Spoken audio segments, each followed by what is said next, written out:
¿Qué tal? ¿Cómo está? Muy buenos días, me da muchísimo gusto saludarlo. Bienvenidos a Salud para Todos. Tenemos buen programa el día de hoy, un tema muy interesante sobre todo porque puede haber confusión y vamos a adentrarnos en todo lo que se refiere a la fatiga y al cansancio extremo. No es lo mismo y más adelante les voy a presentar al doctor que nos va a acompañar toda esta hora. Mientras tanto, vamos a ver esta información. Estamos comenzando. Bienvenido.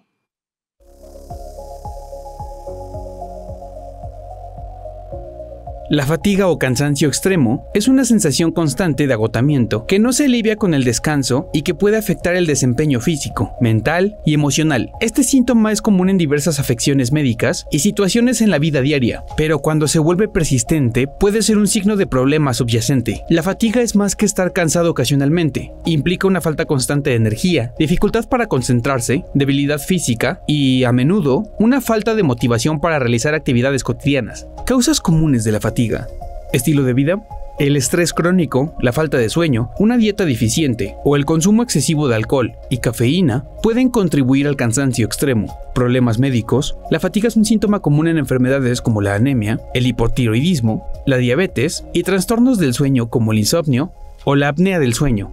Trastornos emocionales: la depresión, la ansiedad y el estrés crónico pueden causar una sensación de agotamiento mental y físico. Condiciones crónicas: enfermedades como el síndrome de fatiga crónica, la fibromialgia y enfermedades autoinmunes también se asocian con un cansancio persistente.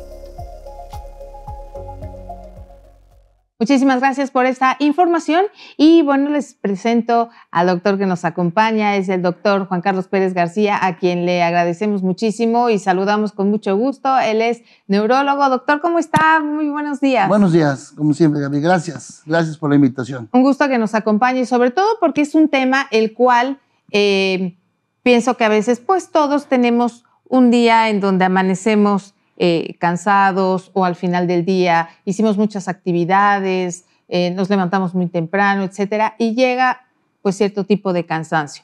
Pero el día de hoy nos vamos a referir de la fatiga, ¿no? Y del cansancio extremo. ¿Cuál será la diferencia entre estas dos y sobre todo partiendo de la cuestión neurológica? Sí, cansancio extremo es la característica es que este puede ser intermitente. Puedo tener muchas actividades físicas, mentales, y voy a tener un cansancio que, sin embargo, aunque llegue al extremo, con reposo puede ir mejorando. A diferencia de la fatiga crónica, que puede ser fatiga física o fatiga mental, en la cual, a pesar del reposo, ya no hay recuperación, se hace más crónico. Conforme avanza el día, la fatiga va aumentando, no mejora tanto con el reposo. Y lo que pueden compartir ambas categorías son los factores desencadenantes, no así los que lo originan, porque en el caso, por ejemplo, del cansancio extremo, sí puede estar relacionado a situaciones del entorno, exceso de trabajo, exceso de estrés, pues sí, laboral o en casa. En cambio, la fatiga crónica es más profundo porque esta puede tener factores genéticos, por ejemplo, puede ser causada por problemas de enfermedades autoinmunes, problemas infecciosos o virales. Vamos a hablar seguramente un poquito más adelante del famoso COVID-19 y nuestra neblina mental y la fatiga crónica que vemos ahora en los pacientes que tuvieron este problema. Entonces, eso va más allá de simplemente las situaciones del entorno. Y factores también detonadores, como por ejemplo problemas de insomnio, problemas también incluso de alimentación, la relación del tubo digestivo con el funcionamiento cerebral también tiene una función importante en estas dos instancias, ¿no? Ahora, ¿qué condiciones neurológicas pueden causar esta fatiga crónica?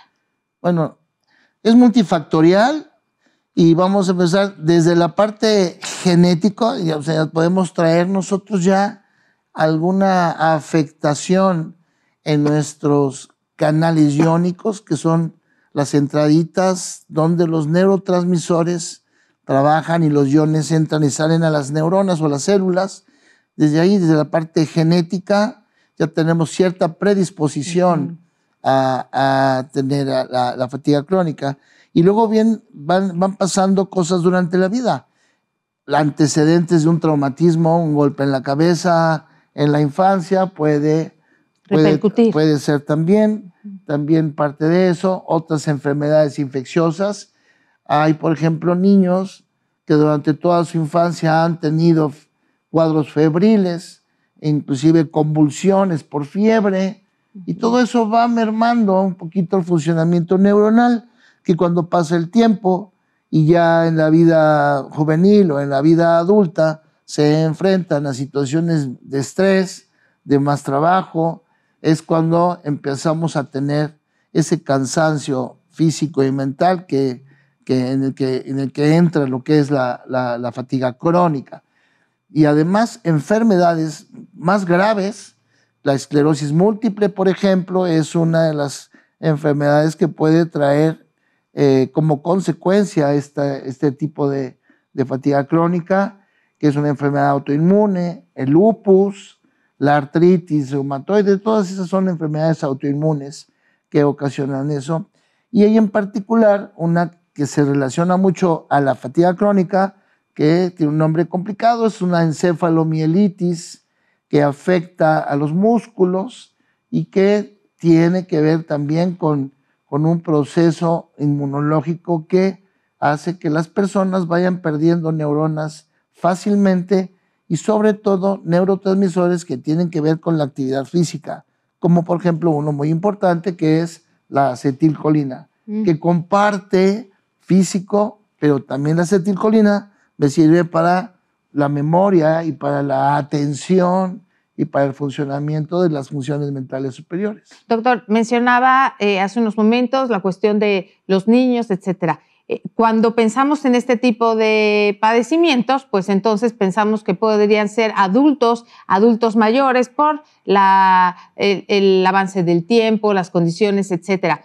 ¿Existe alguna edad que predomine o también se puede presentar en niños? Sí, se puede presentar en niños, y es lo que decíamos justo. Por ejemplo, problemas de retraso psicomotriz, problemas en el desarrollo, en los problemas de nacimiento.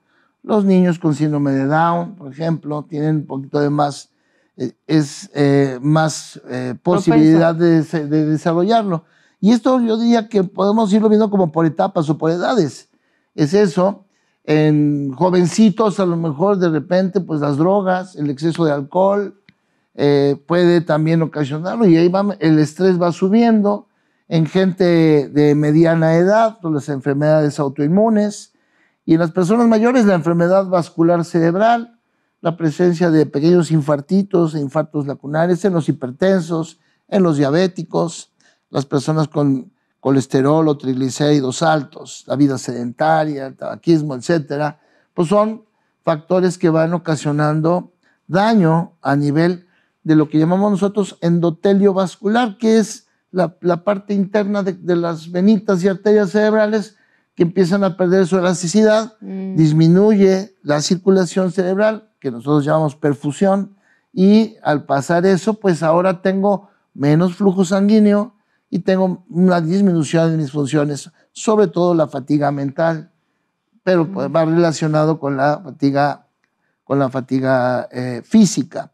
Incluso, pues por ahí aparece uno de nuestros invitados, por decirlo así, a la vida, que es la depresión. Sí. La depresión forma una parte muy importante, no solamente como detonador de la fatiga crónica, incluso del cansancio crónico por etapas, sino forma parte de esa cronificación. Se va a hacer que dure más tiempo.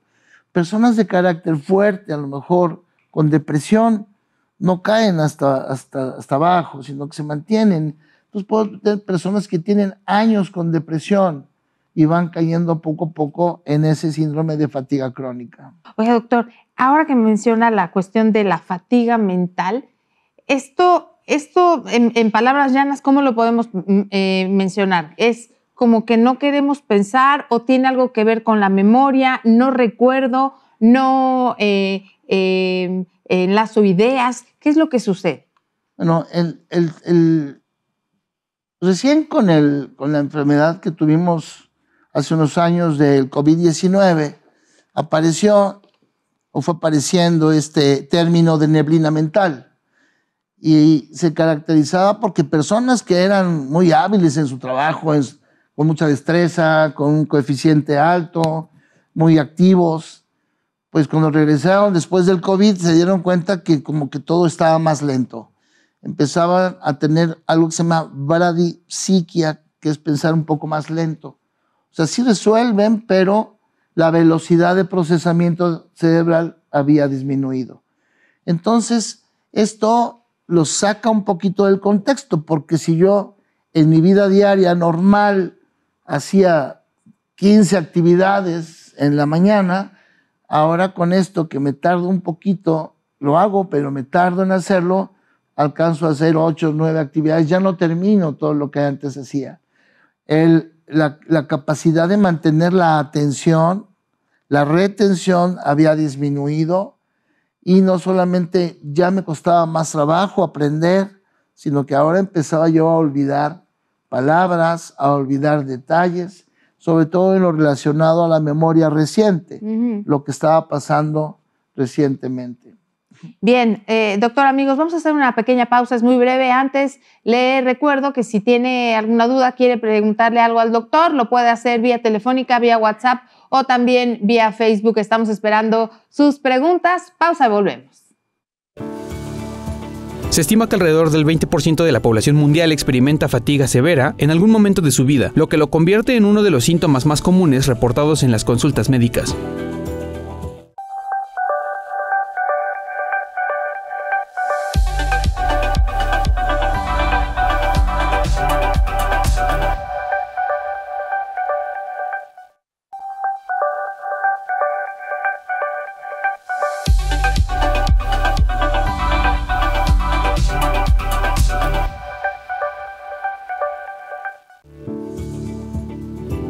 Entre el 0.2 y el 1% de la población mundial sufren del síndrome de fatiga crónica, una condición debilitante en la que la fatiga dura al menos 6 meses y no mejora con el descanso. Muchísimas gracias por esta información. Estamos recibiendo sus preguntas, ya las tenemos, más adelante les vamos a dar salida. Gracias por continuar con nosotros. Con el doctor Juan Carlos Pérez García estamos hablando acerca de fatiga o cansancio crónico. Doctor, le pregunto, ¿cómo influyen los trastornos del sueño en esta fatiga crónica? Sí, pues definitivamente es uno de los principales problemas.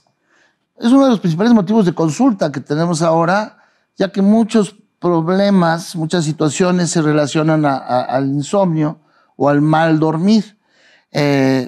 Personas que duermen periodos muy cortitos y afectando las diferentes fases del sueño, en donde no les permiten relajarse totalmente o descansar. Esto hace que cada día que pasa con pocas horas de sueño o de muy mala calidad de sueño, al día siguiente pues es más cansancio y eso va influyendo en forma muy significativa. Muchas de las veces no se presenta solo el problema de sueño, sino que va asociado a lo mejor con migraña, va asociado a lo mejor con depresión, va asociado con trastornos de ansiedad y con otras situaciones de estrés que incrementan el problema del sueño. Sabemos ahora que durante el sueño, el latido cerebral, cada vez que recibe su perfusión cerebral, su flujo sanguíneo, permite que a través del líquido, se llama líquido cefalorraquídeo, que cubre al cerebro y que está ahí, a través del líquido, el cerebro elimina partículas tóxicas y esas partículas tóxicas a través de la circulación llegan al tubo digestivo durante la noche. Eso sucede teniendo etapas adecuadas del sueño, teniendo un buen sueño correcto. La disbiosis, ¿no? Hablamos así cuando no tenemos esa regularidad. Regularidad. Y nos vamos más profundo. Hay proteínas ahí muy importantes. Una proteína muy importante, chiquitita, que es la acuoporina 4, que es la que ayuda a sacar los tóxicos del cerebro. No lo sabemos, pero durante el día, en nuestro trabajo, en nuestra actividad, en el pensar, en todo lo que hacemos, las neuronas van perdiendo partículas tóxicas que se van quedando ahí. La forma de eliminarlas es durante el sueño.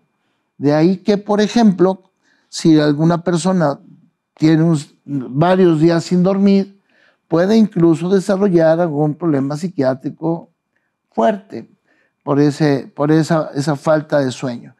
Y, por supuesto, la fatiga es cotidiana. La fatiga crónica, la fatiga es uno de los principales problemas en esa cronicidad que vamos teniendo.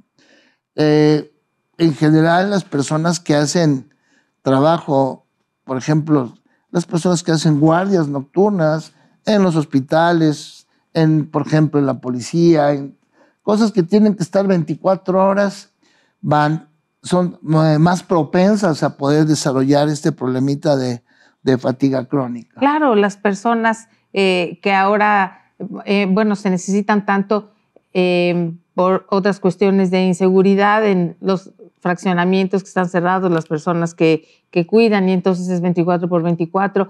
Todos estos cambios, o como decía, personas que tienen turno nocturno, pues cuando salen y es el día tienen otro trabajo, ¿no? Entonces no hay un buen descanso y esta regeneración y todo lo que sucede con la higiene del sueño, pues no sucede. ¿Y esto qué puede desencadenar? Hablemos de las neuronas, porque no se regeneran, ¿no? Entonces, ¿qué sucede con estas conexiones neuronales? Bueno, lo que sucede es que hay un incremento en neurotransmisores que favorecen la entrada excesiva a las neuronas de iones, como el calcio, por ejemplo. Pierdo el control y entonces, si entra mucho calcio a la neurona, el calcio es un ion que tiene carga eléctrica positiva. Entonces, eso provoca un aceleramiento en la actividad eléctrica cerebral. Le llamamos excitotoxicidad. ¿Qué quiero decir para tratar de explicarlo? Que ahora si tuve una guardia anoche, si no he dormido bien, entonces mi cerebro está haciendo un doble esfuerzo ahorita, liberando los neurotransmisores para poder mantener la atención, para poder ir a mi siguiente trabajo o para poder manejar o hacer cualquier actividad.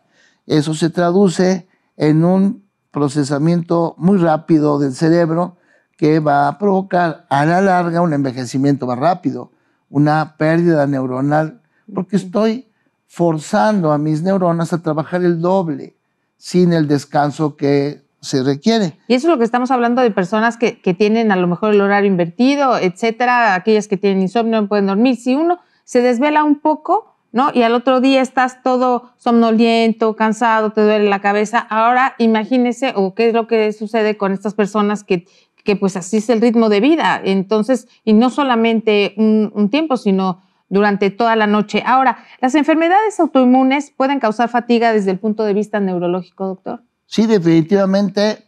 Habíamos hablado ya de la esclerosis múltiple, del lupus, la artritis reumatoide, como para poner nada más 3 ejemplos.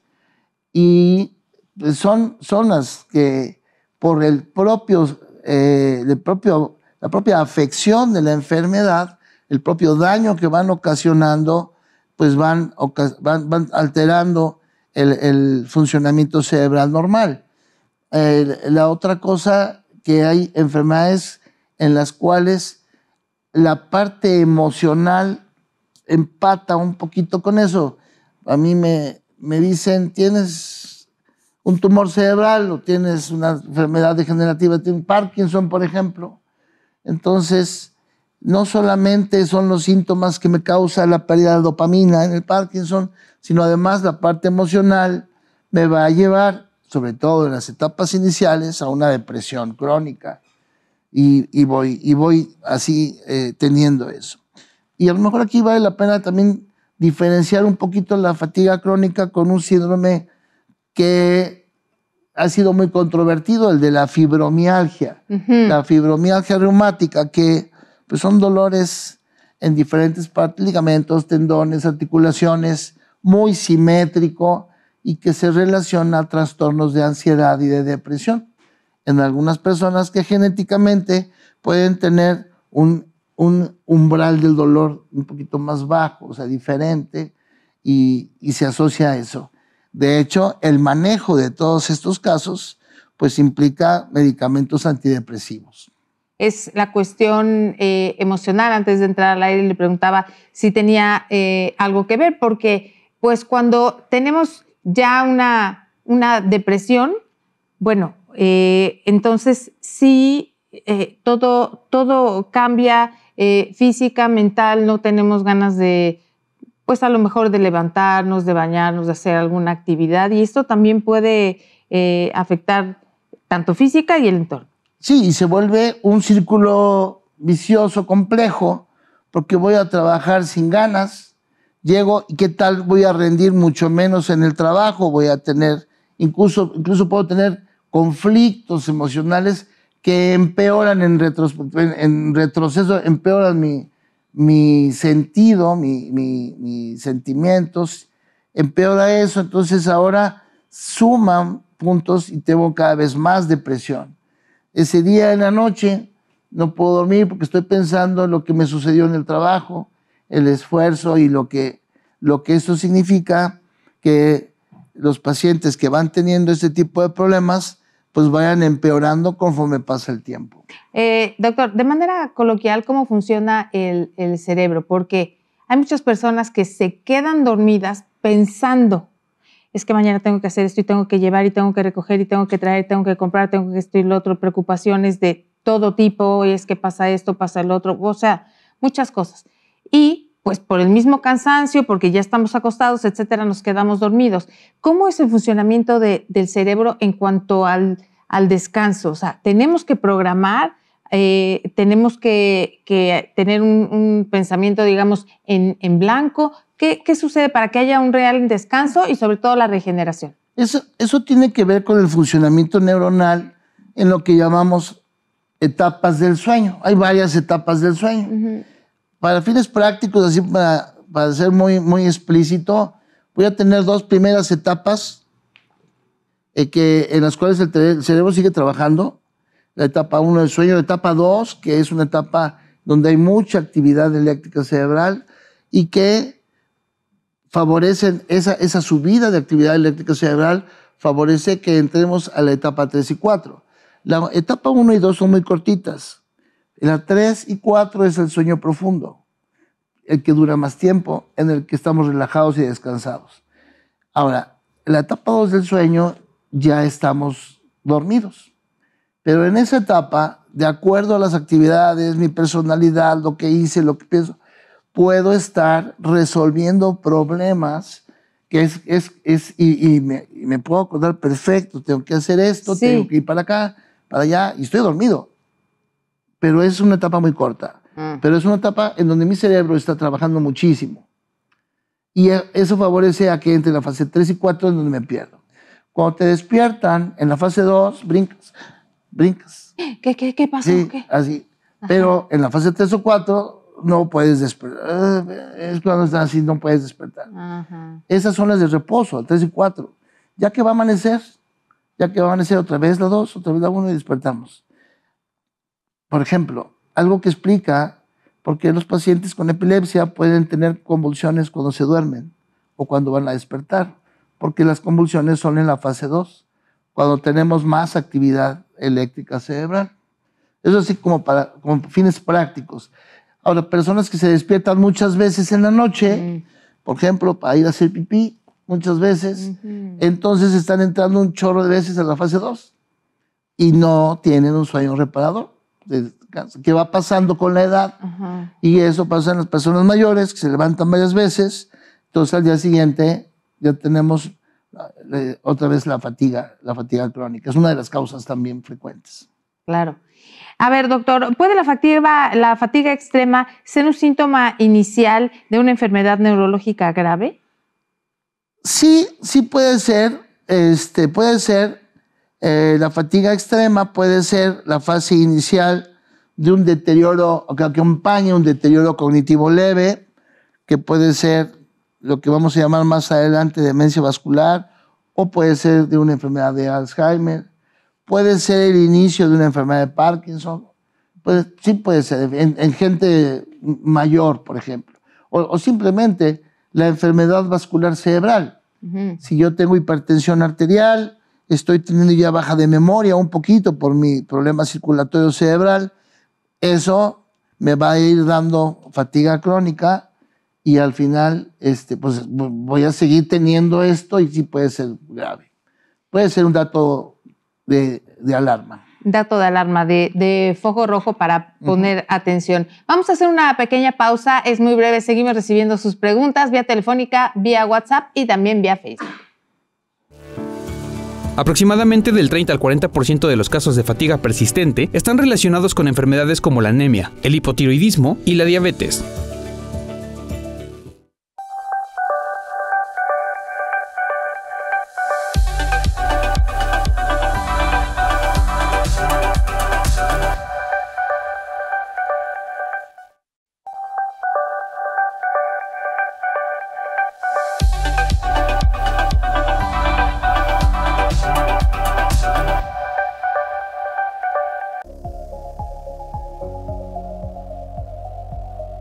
El diagnóstico de la fatiga crónica puede ser complejo y requiere una evaluación médica completa. Se realizan análisis de sangre, estudios del sueño y una revisión del historial médico para descartar enfermedades subyacentes. En el caso del síndrome de fatiga crónica, la fatiga debe estar presente durante al menos 6 meses y no debe ser atribuyente a otras afecciones. El tratamiento de la fatiga depende de las causas subyacentes. Algunas medidas generales incluyen mejorar la calidad del sueño, establecer una rutina regular del sueño y crear un entorno propicio para descansar. Ejercicio regular. A pesar de que puede parecer contradictorio, la actividad física regular puede aumentar los niveles de energía. Nutrición adecuada. Una dieta balanceada rica en nutrientes esenciales es crucial para evitar la fatiga.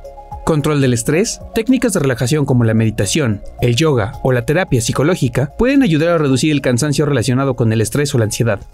¿Cuándo consultar a un médico? Es importante consultar a un profesional de la salud si el cansancio extremo dura más de 2 semanas o si va acompañado de otros síntomas como el dolor en el pecho, fiebre, pérdida de peso inexplicada o dificultad para respirar. La fatiga extrema es un síntoma que no debe ignorarse. Puede ser una señal de problemas médicos subyacentes o el resultado de un estudio de vida poco saludable. Identificar la causa y tomar medidas para mejorar el descanso, la alimentación y la actividad física es clave para recuperar la energía y mejorar la calidad de vida. Muchas gracias por esta información. Seguimos en Salud para Todos. Estamos hablando de fatiga y cansancio extremo con el doctor Juan Carlos Pérez García, neurólogo. Doctor, llegan las preguntas, le vamos a dar salida. Gracias a todas las personas que participan con nosotros. Tengo una hija adolescente y se queja de mucha fatiga. ¿Cómo puedo ayudarla? Bueno, sí, una situación es echar una revisadita al estilo de vida. Bueno, no sé, muchos jóvenes, niños, niñas, ahora son fanáticos del celular y muchas de las veces es uno de los principales factores. Es en la noche ya está todo oscuro con el celular, no solamente el desvelo, sino el efecto luminoso, la fotoestimulación. Sí. Eso provoca una sobreexcitación neuronal que puede dar enseguida una mala calidad de sueño. Eso, la mala alimentación. Muchos niños también a veces no toman líquido suficiente, a diferencia de hace muchos años en donde los jóvenes o los niños en la tarde hacían su tarea y salían a jugar con la pelota a la calle, todo, mucho ejercicio. Ahora pues se lo pasan en los teléfonos celulares, en las computadoras. Es una vida más sedentaria. Había que checar eso. También de acuerdo a la edad, hay algunos cambios hormonales que favorecen también la fatiga y las situaciones de estrés, valorar el entorno en su escuela, y valdría la pena hacer a lo mejor unos análisis de sangre buscando anemia, sí, buscando alguna otra causa de algo físico, algo orgánico que esté ocasionando esa fatiga. Luego, doctor, están con el teléfono acostados todo el tiempo y con la luz apagada. Eso es lo peor. Y luego ya se quieren dormir. Le digo, ¿cómo te vas a...? Es que no me puedo dormir. ¿Cómo se va a dormir si está tan estimulado de la luz, o sea, es una cosa, pero pues hágales entender, doctor, ahí lo vamos a llevar a la casa porque de plan. Doctor, ¿es verdad que no dormir puede afectar la salud de mi corazón y cerebro a lo largo de la vida? Tengo 23 años y tan solo duermo 4 horas al día. Sí, definitivamente. Una de las medidas de neuroprotección es el dormir plácidamente. Y bueno, en teoría se debe de dormir de 7 a 8 horas.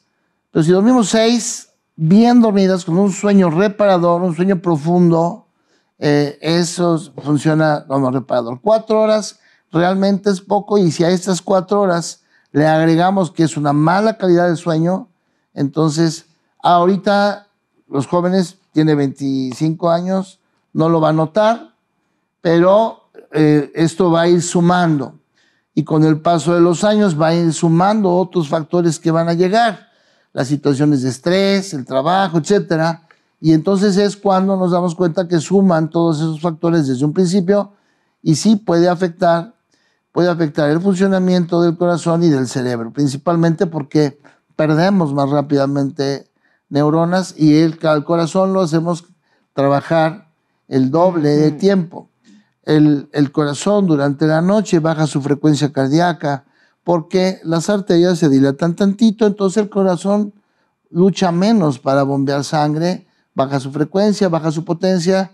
Entonces, si dormimos solo 4 horas, vamos a estar forzando al corazón a trabajar más duro, más tiempo. Que si a la larga, no es ahorita, es a la larga, suma un factor que va a llegar, que aparece primero generalmente la hipertensión arterial, que es lo que va llegando en estos casos. Doctor, ¿por qué los adultos mayores no duermen tanto? ¿Cómo ayuda a mi mamá a que no le afecte a su salud? Bueno. Si eso pasa, ¿verdad? A medida que avanzan los años. Eso pasa. Son varias cosas. Una es que generalmente, no quiero decir todos los casos, pero generalmente el adulto mayor hace menos ejercicio, tiene menos movilidad y se cansa menos durante el día. Y va reponiendo, con poquito que duerma, repone y ya. Se alteran también otros neurotransmisores que hacen que se mantenga despierto más tiempo. La cosa del control de los esfínteres, principalmente el de la orina, también estimula que se estén despertando cada ratito. Y es que también, por ejemplo, cuando está uno embarazada, también como ya está muy presionada la vejiga, también pues no se descansa bien porque durante la noche tiene muchas ganas, exacto, ¿verdad? Por eso es que son muchos factores. Y ahí, por ejemplo, pues lo inicial sería mejorar ahí los hábitos, un poquito de ejercicio, movilidad, algo de lectura, pláticas, porque también hay muchos de nuestros viejitos que pues a veces pasan todo el día sin hablar con nadie. Sí, están solitos. Y no tienen esa interacción que hace falta para que funcione mejor el cerebro. Incrementar la cantidad de agüita, que tampoco toman agua suficiente, durante el día, disminuyéndolo en la tarde para que en la noche no tengan muchas ganas de levantarse al baño. Eso ayudaría mucho. Eso son con medidas generales. Y a veces pues utilizamos algo natural, algo como ahora hay muchas, se llaman fitofármacos, muchas plantitas que tenemos ahora ya en cápsulas y todo, como la melatonina, por ejemplo, que es algo muy suavecito y que podría ayudarnos como inductor del sueño.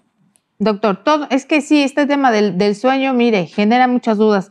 Todo el mundo me dice que trate de descansar bien, pero ¿cuánto es el dormir correcto? Yo duermo 2 horas de corrido y después me despierto. ¿Qué hago? Tengo 40 años, es una mujer la que se reporta. Bueno, lo mismo, hay que checar a ver cuál es la situación que me está ocasionando esa parte.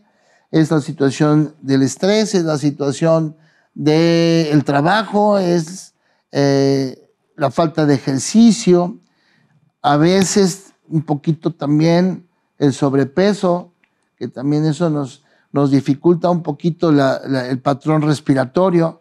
Vamos teniendo, si estoy un poquito gordito y un poco angosto mi cuello, voy a tener problemas de periodos chiquitos de apnea que me van a estar despertando continuamente. Entonces son muchas cosas. Eso tienes razón, hablar del sueño es inmensamente grande. Durante el día tengo mucho sueño, me acuesto y se me quita. Es mucha la desesperación por no poder dormir. Tengo 34 años, me llamo Juan. Bueno, yo creo que lo mismo revisaríamos estilos de vida y a lo mejor sí necesitamos apoyo con un medicamento, un inductor del sueño que ayude al menos por una temporada corta a tratar de invertir el ciclo de sueño, que por lo que escucho parece que es mucho cansancio durante el día, normal porque no descansó, no durmió. Lo que hacemos normalmente es con tiempos cortos de un medicamento inductor del sueño nos ayuda a dormir mejor y al día siguiente rendir mejor y ir cambiando poco a poco. Pero hay personas como en este caso que yo creo que sí necesitan el apoyo para algo muy suave, pero algo para dormir. Sí necesitarían este tipo de apoyo para tener un sueño realmente reparador y entonces así poder realizar nuestras actividades y beneficiar cosas que si no dormimos bien se van afectando. En pantalla apareció el número telefónico, puede seguir haciendo sus llamadas por este medio, también vía Facebook y vía WhatsApp. Vamos a hacer una pequeña pausa y continuamos con más aquí en Salud para Todos. La apnea del sueño afecta en un 25% a los hombres y en un 10% a las mujeres en todo el mundo, contribuyendo significativamente al cansancio extremo durante el día.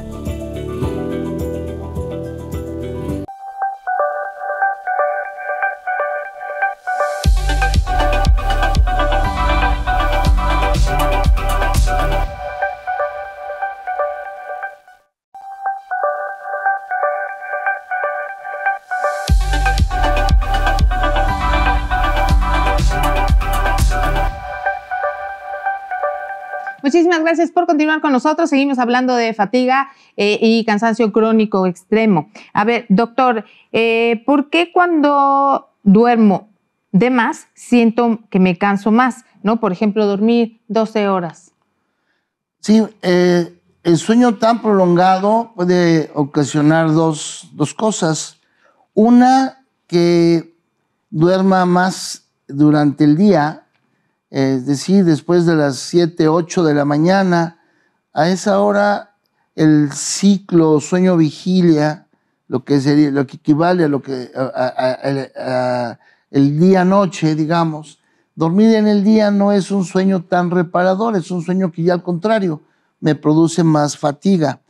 La otra situación es que si dormimos mucho tiempo y sobre todo mucho tiempo en una sola posición, eso nos puede ocasionar también cierto dolor, cierto cansancio muscular, ahí sería muscular.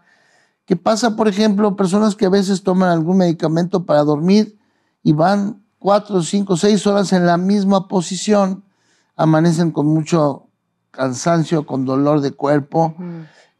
No lo notamos mucho, pero durante la noche normalmente nos estamos moviendo, acomodando, volteando. Y eso hace, aunque estemos dormidos, eso hace que al cambiar de posición no produzca un maltrato a mis músculos, porque estar en una sola posición, eso es lo que produce más cansancio. Puede sí provocar este cansancio, doctor. ¿Cómo se va a diagnosticar la fatiga extrema cuando no hay una causa evidente? Bueno, si no hay una causa evidente, a lo mejor nos referimos a las situaciones de mi vida diaria, que no tengo tantos problemas. ¿Qué pasa y por qué? Bueno, tengo que buscar una alteración, una enfermedad.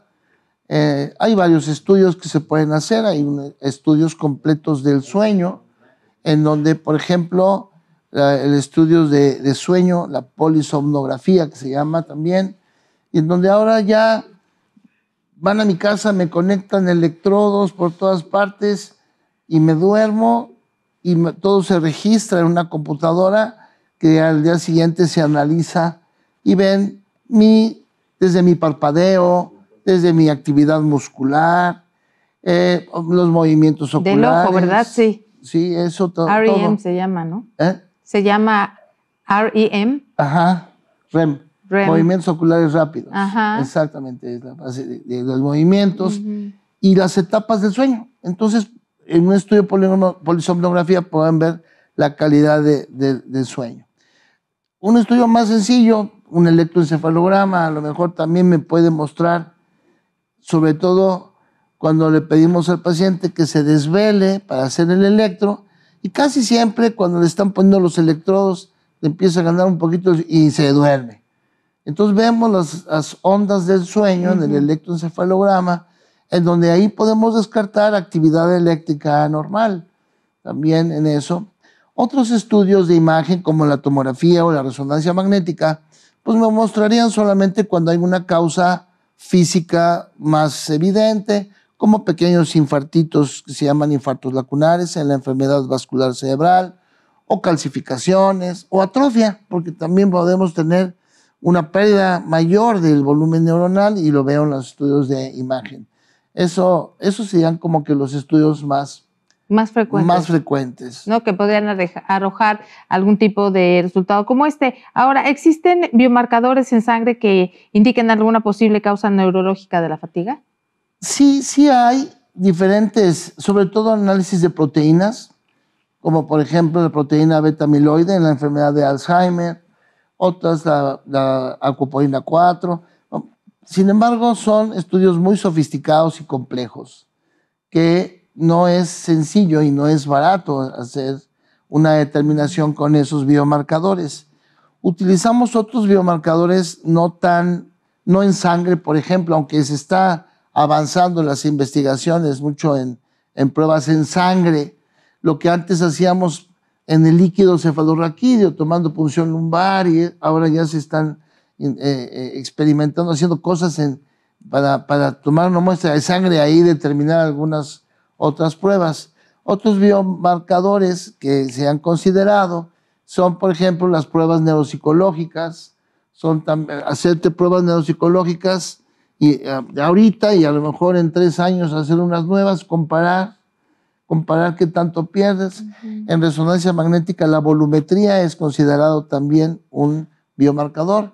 Por ejemplo, mido el volumen cerebral y en 2 o 3 años lo vuelvo a medir y de acuerdo a los milímetros cúbicos que voy perdiendo puedo ir calculando que en 5 años cómo voy a estar en cuanto a milímetros cúbicos cerebrales. Eso sería en volumetría. Y sí, otras pruebas que hay también que se están pues, estudiando para poder tener un poquito más de conocimiento sobre eso y sobre todo pues, poder establecer tratamientos nuevos. Doctor, ¿es necesario acudir a un neurólogo cuando la fatiga es persistente y no mejora con el descanso? ¿O con quién vamos? Porque también podemos ir a una clínica del sueño, a un médico general.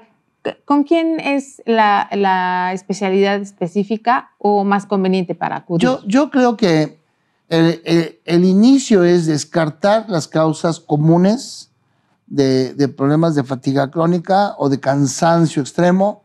Por ejemplo, ir con el médico de primer contacto, con el médico familiar, para que me haga un chequeo de laboratorio. A lo mejor ver cómo anda mi glucosa, ver cómo ando, si no tengo anemia, si no tengo algo de lo que podría ser más sencillo, más común. Sería descartando esa parte de las situaciones más comunes. Otra de las cosas es, por ejemplo, si no estoy hipertenso o si no tengo algún otro problema, alguna otra enfermedad, una infección de vías urinarias, que a veces son enfermedades infecciosas silenciosas, no nos damos cuenta que tenemos. Eso sería como que el primer paso en fatiga crónica. Si eso no todo está normal, entonces sí podríamos ya ver o un médico internista o a un neurólogo, por supuesto, que nos pueda ayudar con esa parte de investigar un poquito más por qué no mejora con la fatiga. ¿Qué es lo que está sucediendo ahora, doctor? ¿La migraña puede causar fatiga extrema? Sí, sobre todo cuando tenemos migraña crónica o migraña episódica de alta frecuencia, pero sobre todo aquella migraña que es fuerte, esa migraña que se acompaña de 2 días de dolor intenso, asociada a vómito, a malestar, que te lastima la luz. Ese tipo de migrañas te dejan muy cansado y por ejemplo, ese sería el ejemplo de una migraña así fuerte, sería el ejemplo del cansancio extremo, que después pasó la crisis de migraña, estoy cansado 2 o 3 días y mejoro, a diferencia de la fatiga crónica, a menos que la migraña sea crónica, que esté dando todo el tiempo, porque entonces sí me va a mantener con fatiga crónica. Claro, porque a veces cuando estamos cansados, pues podemos tener un dolor de cabeza manejable, no es una migraña, pero entonces cuando ya existe este tipo de migraña sí puede haber este tipo de afectación. Sí, qué bueno que tocas eso porque ahí abrimos otra puertita hablando de dolor de cabeza, de lo que sería la cefalea tensional. Y la cefalea tensional en un porcentaje alto tiene que ver con problemas de columna. Y cuando hacemos la investigación o preguntamos en la historia clínica, resulta que sí, doctor, hace 15 años me rodé de las escaleras, no pasó nada. Sí, y hacemos placas y lo que tienen es un esguince cervical, una rectificación cervical y van por cefalea. Y al final hacemos la investigación y se asocia a fatiga crónica. Doctor, estamos cerrando ya el tema en cuanto al tratamiento, en cuanto a los medicamentos, ¿no? ¿Qué tipo de medicamentos serían los que nos pueden ayudar en caso de fatiga extrema con origen neurológico y también estos efectos secundarios que pudiera también generarse? Claro, siempre es importante que entre menos medicamentos es mejor, por supuesto. Así es que el primer paso en el tratamiento siempre va a ser las medidas generales, mejorar estilos de vida, incrementar la ingesta de líquidos, tratar de dormir plácidamente sin medicamento, aumentar el ejercicio físico, vigilar el peso y algunas otras cosas que nos pueden ayudar inicialmente. Ya el paso siguiente, si todo está bien, si no es el problema de azúcar, si no soy hipertenso, entonces el paso siguiente, ya en el caso de la fatiga crónica, es la utilización desde relajantes musculares, inductores del sueño y sobre todo antidepresivos. Muchas personas le tienen miedo a los antidepresivos o a algunos ansiolíticos. Por ejemplo, hay personas que tienen un trastorno de ansiedad, pero que tienen pánico a tomar un ansiolítico o un antidepresivo por el temor a la adicción. Sin embargo, bien utilizado, por el tiempo correcto, asociado a las otras medidas, no necesitamos dosis altas ni tiempos muy largos de tratamiento.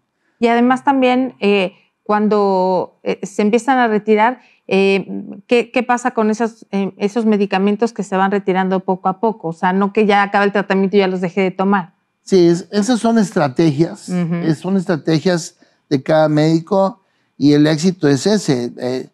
Si yo empiezo un medicamento que es fuerte y lo empiezo con la dosis arriba, seguramente a los 2 días me va a hablar el paciente que tiene efectos secundarios. Entonces hay que empezar con las dosis mínimas y poco a poco ir subiendo de acuerdo a lo que vayamos necesitando. Y lo mismo para retirarlo. Para retirarlo aquí lo bajando lentamente, paulatinamente, para que no exista el efecto de supresión, como sucede, por ejemplo, en la supresión de drogas o en la supresión del alcohol. Por ejemplo, un analgésico que lo dejo de tomar, me va a dar dolor de cabeza. Entonces tengo que ir bajando paulatinamente. De manera gradual. De manera gradual, sobre todo los antidepresivos, los medicamentos que sirven para la ansiedad, los ansiolíticos, es así para que no tengan lo que llamamos rebote y al rato está peor. Eso es. Doctor, hemos terminado el programa. Muchísimas gracias por haber estado con nosotros. Gracias de verdad, doctor Juan Carlos Pérez García. En pantalla estuvieron apareciendo sus datos. Recuerde evitar la automedicación y asistir a la consulta médica. Eso siempre será lo mejor. Que tenga muy buen día y nos vemos en la siguiente.